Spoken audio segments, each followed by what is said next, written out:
देखिए अगला जो ये आपका प्रैक्टिकल है ये जेनर डायोड का है। डायोड का एक विशेष स्थिति है ये, इसको कहते हैं जेनर डायोड। ये जेनर डायोड क्या होता है? आपको मैंने डायोड में भंजन अवस्था बताई थी कि उत्क्रम अवस्था में रिवर्स में डायोड पर एक भंजन अवस्था आती है जिसमें धारा का मान अचानक बढ़ जाता है और उस स्थिति में डायोड के क्षतिग्रस्त होने का खतरा रहता है। लेकिन ये जेनर डायोड ऐसे स्पेशल बनाए जाते हैं जो भंजन अवस्था पर भी बिना क्षतिग्रस्त हुए काम करते हैं। यही इसकी परिभाषा है। आपसे कोई पूछ ले जेनर डायोड क्या होता है तो आप कहेंगे ऐसे डायोड जो उत्क्रम या भंजन अवस्था पर भी बिना क्षतिग्रस्त हुए कार्य कर सकते हैं। तो इसमें भी आपको कुछ नहीं करना है। यहाँ पर अग्र और पश्च की दोनों रीडिंग लेने की आवश्यकता नहीं है। देखो यहाँ पर ये लिखा है फॉरवर्ड और यहाँ पर ये क्या लिखा है? रिवर्स।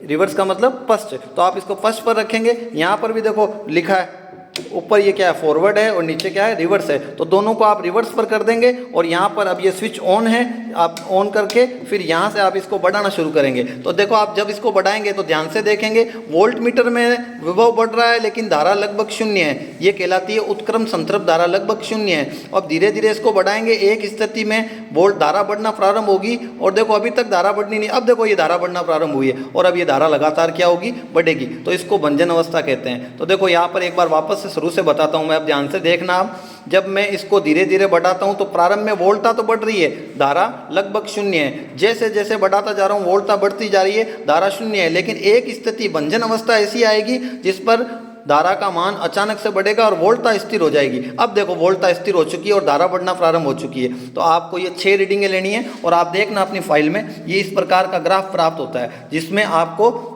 जो पहले तो धारा लगभग क्या रहती है? 0, फिर अचानक से धारा क्या हो जाती है? बढ़ जाती है। तो ये आपका जेनर डायोड का है और ये भी एक आसान प्रैक्टिकल है। इसमें भी आपको अल्पतमांक ज्ञात करने पड़ेंगे। ये है मिली एमीटर जिसका अल्पतमांक ज्ञात कर लेंगे, ये है वोल्ट मीटर जिसका अल्पतमांक ज्ञात कर लेंगे और यहाँ से आपको रीडिंगें नोट करनी है। 0 से शुरू करते हुए आपको अलग अलग रीडिंगें लेनी है, 6 रीडिंगें लेनी है और उन रीडिंगों में ग्राफ बनाना है। तो वोल्टता और धारा की पहली रीडिंग, वोल्टता और धारा की दूसरी रीडिंग, तीसरी, चौथी, पाँचवीं आप फाइल में आ जा करके देख लेना। फाइल में ये रीडिंगें दे रखी हैं। तो ये उपकरण ऊपर साफ लिखा है जेनर डायोड। क्या लिखा है? Zener diode. और इसका सिंबल देखो थोड़ा सा अलग है, सामान्य डायोड से थोड़ा अलग सिंबल है। देखो यहाँ पर सीधी रेखा होती है डायोड में, लेकिन इसमें देखो इस प्रकार जेड टाइप का बन रहा है। तो ये जेनर डायोड कहलाता है और इसमें अभिलाक्षणिक वक्र केवल उत्क्रम में खींचने हैं, दोनों नहीं खींचने, अग्र नहीं लेना है, केवल उत्क्रम या पश्च ही लेना है। और ये इसका उपकरण है जेनर डायोड का अभिलाक्षणिक वक्र।